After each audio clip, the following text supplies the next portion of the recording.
Game of the Year. Pokémon has been around for a long time now. It's one of the most beloved game franchises, and many of us look back on our time spent with it with fond memories. But just like the goofy two-faced man says, you either die a hero, or live long enough to become an EA Sports game. Pokémon Sword and Shield is not a groundbreaking release. I still had quite a lot of fun with it, and I certainly enjoyed some of the new features that it brought to the table, but was left a little disappointed with how much actual effort that Game Freak put into it. Obviously, one of the big talking points and reasons that the game garnered so much hate before its launch was the fact that the National Dex and many beloved Pokémon from previous generations had been cut out of the game. But they did keep Whoopers in it though. Regardless, I could not see any genuine reason for them to cut over half of the Pokémon that exist, and along with a little bit of a lack of content and some horrendously lazy copying of models and animations from previous games, Pokémon Sword and Shield leave a little to be desired.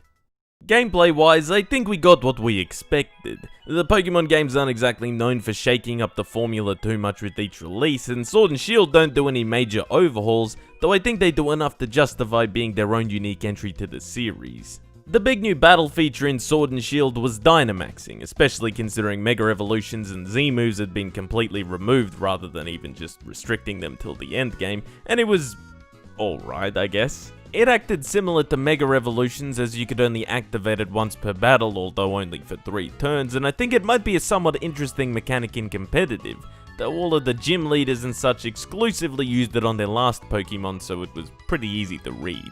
I was actually glad to have it locked to certain locations, because it made those battles feel a little more unique than just your run-of-the-mill wild or trainer battle, though I think it should have been removed from the battle tower as well, considering most of your opponents couldn't actually use it.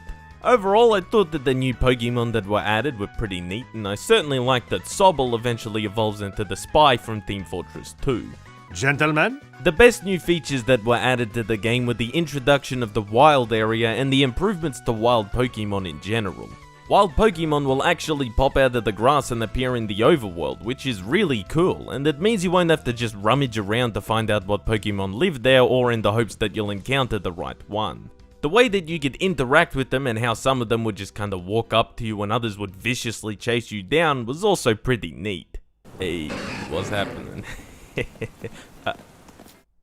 Uh-oh. It teased you with the inability to catch Pokemon above a certain level until you earned the right gym badge, and gave you incentive to come back and actually explore it, which is what made the wild area one of the most enjoyable aspects of the game.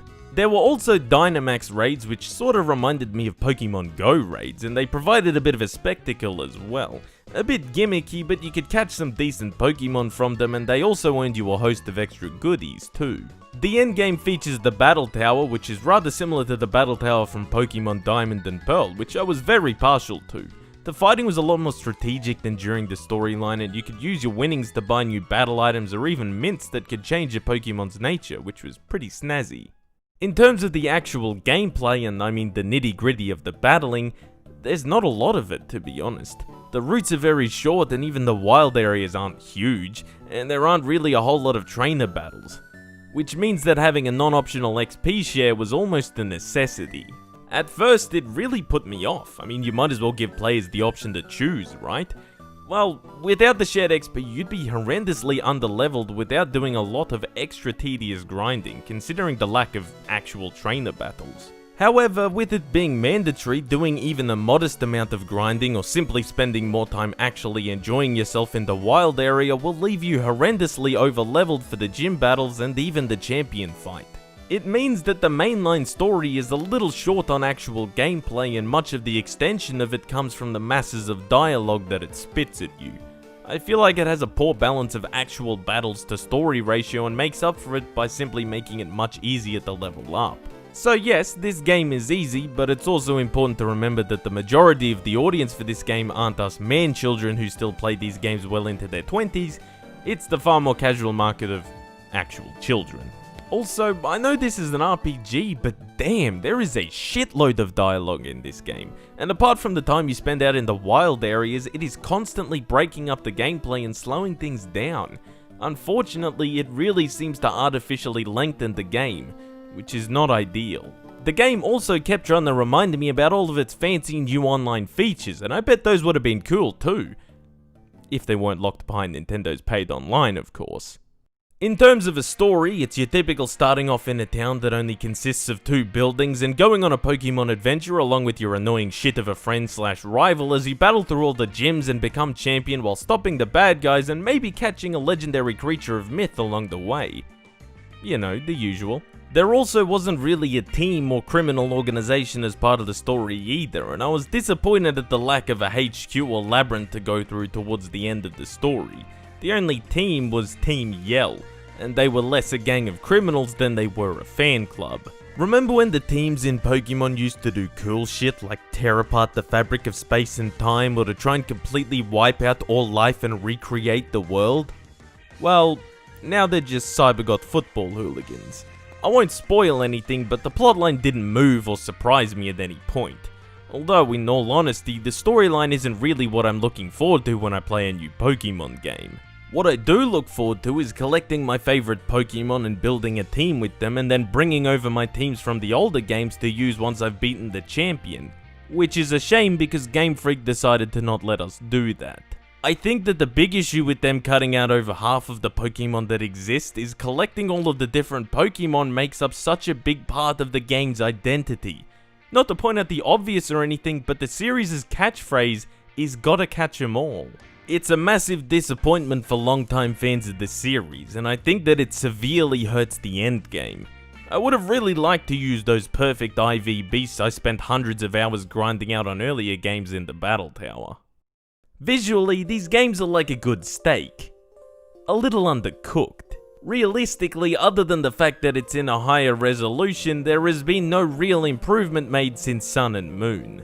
Blatantly reused Pokemon models, a render distance shorter than Minecraft played with 2 GB of RAM, and even recycled character animations. There has been little to no enhancement or innovation on a visual level, and the overall animation quality is still very jarring in a lot of areas. Yes, visuals are not the be-all and end-all of a video game, but this is no longer a portable title. The Switch is a home console, and Sword and Shield do not make use of its hardware. On a technical level, this game is severely lacking. It's not even so much an issue that the visuals are bad, but this copy-paste content from previous versions of the game is purely lazy on Game Freak's part. And it makes you wonder, if they just reused all of the models and animations from Gen 7, what genuine excuse do they have for not including the national Dex? Don't try and tell me that it's because Game Freak is just a small studio, because they're not. Pokemon is the highest grossing media franchise in existence. It's certainly not like they didn't have enough money to throw at these games. And you certainly can't push it off as a hardware limitation either, because the 3DS could fit over 800 Pokemon models and animations on it just fine. I'm sure the Switch could pretty easily handle another 100 more, especially when, they're exactly the same. This is either down to severe mismanagement from Game Freak, terrible game optimization, or an excuse to cash in on a sequel in the future. Or you know what? No, it's all 3 of those. Just give it another year or so. Game Freak will have heard all our feedback and taken it to heart, which is why they're bringing back the full national Dex in the all-new Pokemon Rune 2-handed sword and big-ass fucking shield. Overall, after completing this game and having had a decent amount of fun, the latest entry to the Pokemon series has still left me feeling rather ambivalent. And I'm not gonna pretend that I'm not biased. Of course, part of the reason that I enjoyed this game is because it's Pokemon and playing it is a method of escapism from the crippling reality that I will never be a child again, but I digress. And while I think that Sword and Shield innovated enough to justify being a new addition to the series, you simply cannot deny that the game is lacking polish to a rather disappointing standard, and the pure fact that the national Dex is missing for no genuine reason other than Game Freak's incompetence or greed is something that's very difficult to overlook. Going by what we should be expecting from modern game developers, especially those at the head of the highest grossing gaming franchise in existence, Pokemon Sword and Shield simply doesn't cut the mustard. I think that the actual enjoyability of the game is less of a concern than the amount of effort that went in on Game Freak's part. The Pokemon franchise has lowered to those same standards of FIFA and Assassin's Creed, where they have a formula, have a fan base, and then do as little work as they can while pulling in the cash. I wouldn't necessarily not recommend Sword and Shield, but you shouldn't expect it to be a groundbreaking title either. While it has its charms and brings a really cool new feature with its wild area mechanic, it's also a testament to lazy, rushed, greedy game development, and has me rather worried for the future of the franchise.